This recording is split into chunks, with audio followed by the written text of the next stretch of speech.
Legit dapat ako hanggang sa tumanda. Ayon, what's up mga katunay? Ako nga pala si BT at nandito ngayon tayo sa BT Reaction and welcome to my channel, Tunay na Kritiko. Hanggang sa tumanda. And Joey ang nagbibigay saya. Ayan, nadidinig nyo ngayon yung kanta, yung background natin dito, no? Eto ay TVJ Forever na nagmula kay X-Crew. Alam ko, kilala nyo rin yan. Si Kuya Deng, no? Palakpakan natin. Napakagandang kanta na ginawa niya at ginagawa nating background music ngayon dito. Siyempre, Ito ng tito't mga lolo mo. Siyempre, huwag nyo rin kalimutan mag-subscribe dyan sa channel ni X-Crew. Yan ha, X-Crew. Ay, bawat araw mo ginagawa nilang makulay. Wala nang ihigit pa dito sa nakasanayan. Minahal na to ng mas at mga kababayan. Ayon, at meron tayong panonooring video ngayon. Ito po ay nagbula kay Ders TV. Sa mga hindi pa po nakakabisita sa channel ni Ders TV, bisita na po kayo mga katunay. At kung hindi pa kayo nakakapag-subscribe, subscribe na din po kayo mga katunay kay Ders TV. At syempre, huwag nyo rin po sana kalimutan na mag-subscribe dito sa channel ko sa Tunay na Kritiko. Sa mga hindi pa nakakapag-subscribe, and click the notification bell para maging updated po kayo sa mga reaction videos na aking ilalabas. At huwag na natin pagtagalin at sabay-sabay na nating panoorin ang laman ng video na hatid sa atin ni Ders TV at bibigyan natin ng reaksyon. Isa man tugtog dyan, Kuya Deng! Ang nagbibigay saya. Higit dapat ako hanggang sa tumanda. Pasok! Hello po sa inyong lahat. Magandang araw po. Kamusta na po kayo? Andito na naman ako, ang inyong lingkod na legit Dower Cards na tagahatid na mga legit na kaganapan tungkol sa TBJ. Kaya kung isa kayo sa hindi pa nakasubscribe sa ating channel, nako, i-click nyo na po ang subscribe at bell button dyan sa baba para pag may mga bago akong balita ay mano-notify po kayo Agad-agad. Po natin simulan ng balitaan, nais ko lamang pong magpasalamat sa inyong lahat sa walang sawa ninyong pagsuporta at pakikinig sa aking mga daily update. So eto na, simulan na po natin ang balitaan at unahin nating pag-usapan ng tungkol kay Andres, kapatid po ni Atasha, na kung saan ay pasok na daw ito sa banga dyan po sa EAT para sumunod kay Atasha. May isang interview pa nga po na lumabas na kung saan sinabi po ni Andres na kung asan ang kambal niyang si Atasha ay doon din siya sa programa po ni Christopher Min na talakay ang tungkol sa pagsunod ni Andres at good choice nga daw na sa EAT or ang EAT po ang napili ng mga ito. Pero ito lang po yung opinion ko dito, 'di ba? 'Di ba may Kasi at Mabi po sa Tape Bulaga, tapos papasukan po ng dalawang kambal din na si Atasha at si Andres. So makakahanap na naman ng butas ang mga bashers nito at sasabihin ginaya ng EAT ang kambal ng Tape Bulaga. So alam niyo naman po Malamang yan, sigurado sasabihin ginagaya ang kambal ng Tape Bulaga. Ayan ang unang-unang papasok sa kanila, no? Kilala naman natin ang mga magulang nitong mga to. Siyempre, si Soren Legaspi at si Carmina Villaruel. O, di ba, mga magagandang bata yan na nandiyadyaan sa Tape Bulaga ngayon.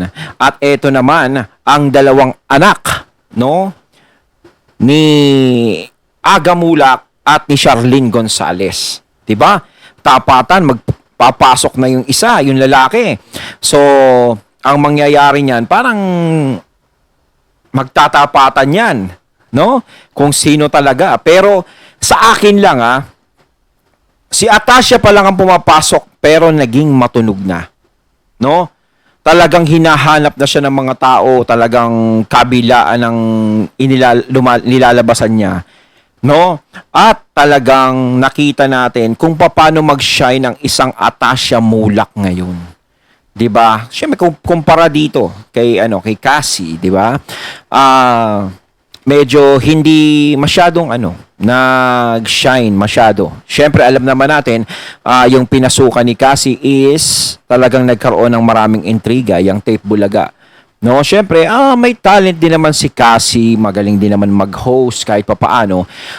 Tsaka siyempre, mahahasa pa 'yan, no? Pero etong si Atasha talaga is talagang nag-shine. No, iba talaga ang tatak TVJ. No, kahit sabihin na wala sila sa Itbulaga, talagang nadadala pa rin. No, kasi ito si Cassie, 'di ba, sikat eh. Sikat ang mga magulang niyan.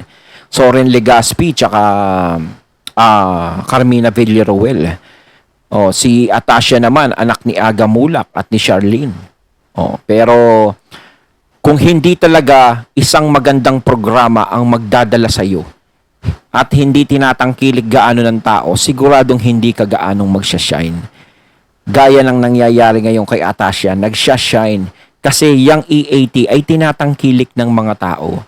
Minamahal ng mga tao. So kahit sino ang inilalabas nila dyan is niyayakap ng mga tao. Ganyan kamahal ng mga tao ang TVJ. No, buong-buo na lang sinusuportahan kung sino ang ipinapakilala ng TVJ sa programang yan. Bashers, pilit na humahanap yan ng butas para masira ang E80 sa masa. So ayon nga po dito sa naging pahayag ni Christopher Min sa kanyang programa, so sabi dito, ka-join na rin si Andres Mulak sa E80 Andres at Mulak pala yun. i-welcome siya sa noontime show ng TV5 isa sa mga araw na ito. Ito ang ibinalita ni Nanay Christopher Min kaninang tanghali sa Christopher Minute radyo programa or program nila ni Romel Chica sa Radyo 92.3 True FM. May nag-text po at hindi ko nababanggitin. Yan po ang sabi ni Christopher Min kung sino. Di ba lihitimong Dabarkads na rin ang anak ni Aga Mulak at Charlene Gonzalez na si Atasha Mulak? Banggit po ito ni Romel Chica pala. So sabi, susunod na si Andres. Pasok na sa banga. Pasok na sa showbiz si Andres. Talaga namang dito sa E80 sila mapupunta at ang mga itsura at mga ugali at pinagmula naman. Kaya Atasha at Andres, yan na yan. Palakpakan natin ang magkapatid. Masayang sabi ni Christy. Matatanda ang winelcome po ng E80 si Atasha Mulak nitong Sabado, September 23 bilang bagong Dabarkads ng barkada po ng Legit Dabarkads. Kaya makakasama na po ang kambal ni Aga Mulak at Charlene Gonzalez. Nang ilunsad si Atasha sa programa nitong Sabado, kaliwat kanan po ang papuri sa kanya ng lahat dahil bukod sa maganda at magaling sumayaw ay pansin kaagad ang pagiging marespeto niya. Kaya naman todo puri ang mga netizen sa mag-asawang Aga at Charlene sa maayos na pagpapalaki sa kanilang mga anak. Sa pagpasok ni Atasha sa E80 ay hindi maiwasang hindi siya ikumpara kay Cassie Legaspi na isa sa kambal ni Zoren Legaspi at Carmina Villaruel na regular naman sa Itbulaga ng Gemmy 7. At dahil papasok na si Andres sa show ng TVJ, ay halatang pinagtatapat na ang kambal ni Aga at Charlene sa kambal ni Zoren at Carmina. Sigurado yan, magtatapatan yan, no? Parehong pogi at saka magagandang bata, no? Pero iisipin ng iba dyan na ginagaya nga ng E80 ang Tape Bulaga. Pero ito lang yan, ha, yung mga mag-iisip.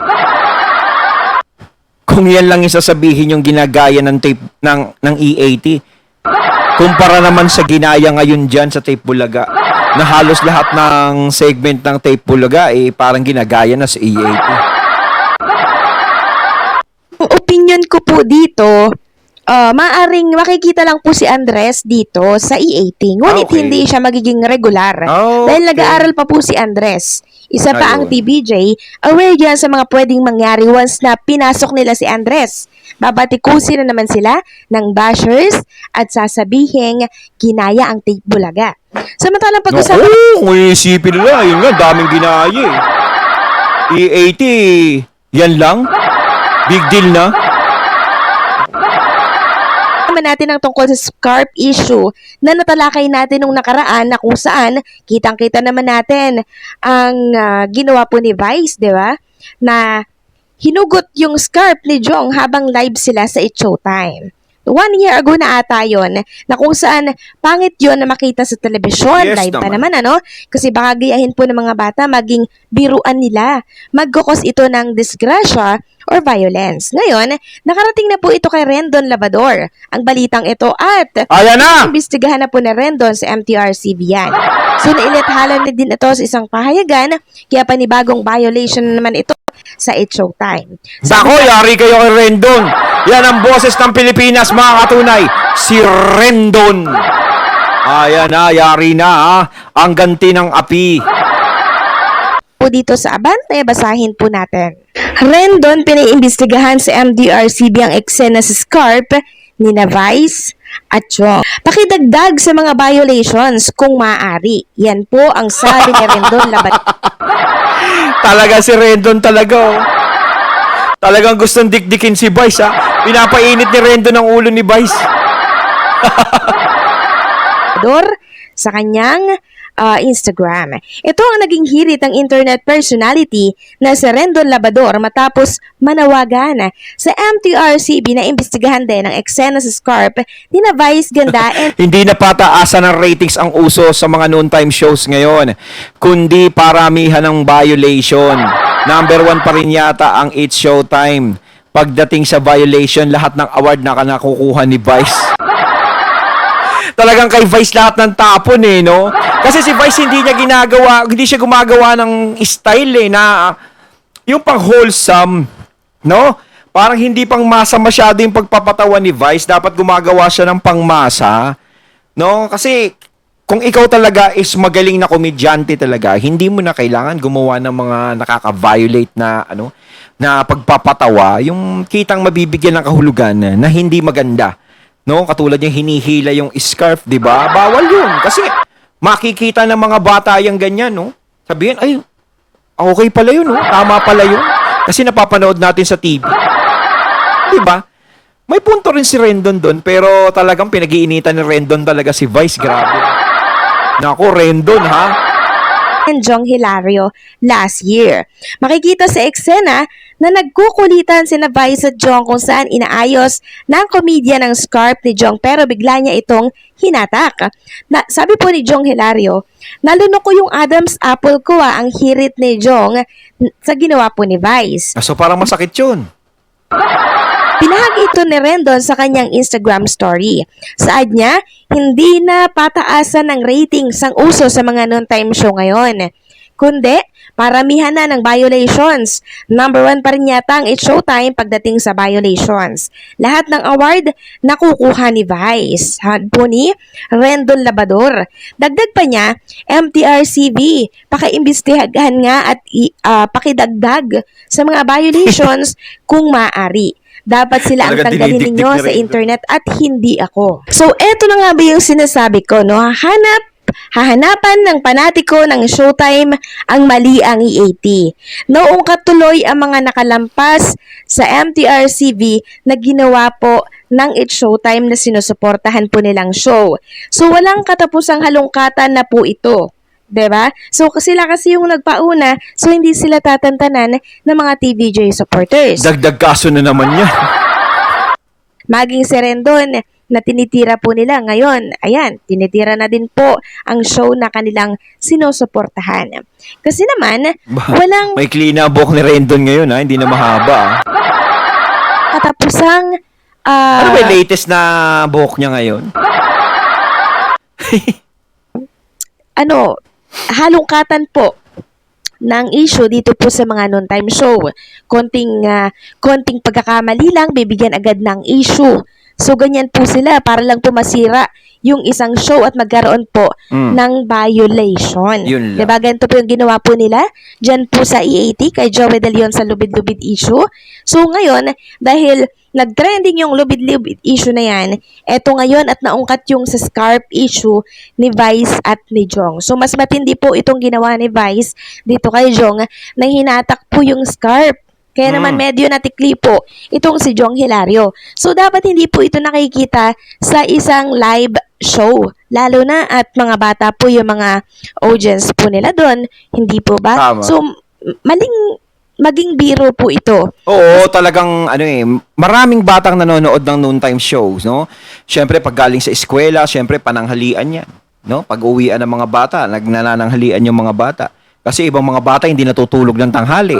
Iba gusto manood, 'di ba? Yung ibang bata natutulog naman pero mga 2:00 na, mga ganyan. Syempre, nakikita pa rin ng mga bata yan napapanood. Kunwari, mga magulang nila is Showtime fanatic, no? Hindi naman lahat kasi EAT fanatic eh. No? Hindi naman lahat ganon. So, may nanonood na Showtime yan. Kung magulang niya nanonood ng Showtime, tapos makikita yung ganyan, no? May posibilidad na gayahin niya yun. No? Sa mga kalaro niya, sa mga kaklase niya. No, sabihin, ba't ginaganyan mo yung kaklase mo? Napanood ko po si Vice, ganyan yung ginawa kay Jong. Di ba?